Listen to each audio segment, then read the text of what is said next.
Portland author and Eastern Cemetery guide Ron Romano has written a new book all about Portland's oldest burial ground. Here are a few of the grave stories he has to tell.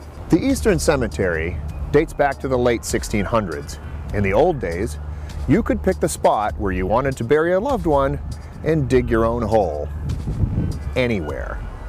But by 1840, that was illegal. Since most graves bore no marker, you'd often run into someone else's loved one while digging your hole. In the year 1900, officials dug up Captain William Chamberlain. His family wanted him moved across town to Evergreen Cemetery. He died 44 years earlier on his ship near the Hawaiian Islands, and rather than dump him overboard, his crew wrapped him in 5 layers of canvas. They put him in a pine coffin and covered him with tar. When they opened his coffin again nearly half a century later, they say he looked positively lifelike, though he did act a little wooden. According to city burial records, John H. Burbank was buried in 2 places. He was 16 when he died of consumption in October 1860. They laid him to rest in an unmarked grave near here. The records also say his arm had already been buried 6 months earlier, but they don't say where or why. This cemetery holds the remains of 5 tried, convicted, and hanged murderers.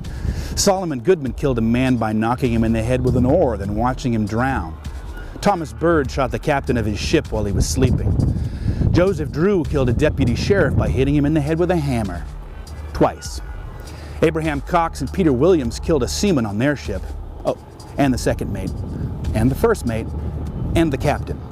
All with the same hatchet. Over a 30-year period in the late 1700s, workmen constructed 86 underground tombs here.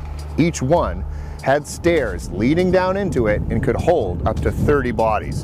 In 2010, one of them caved in.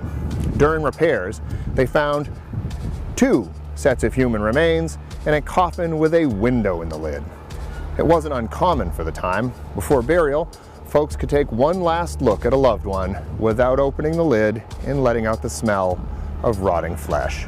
And that's just a few of the Eastern Cemetery's buried secrets that get revealed in the new book. There's certainly many more to be dug up in its pages. In fact, I bet it'll be coughing them up all night. Okay, jeez.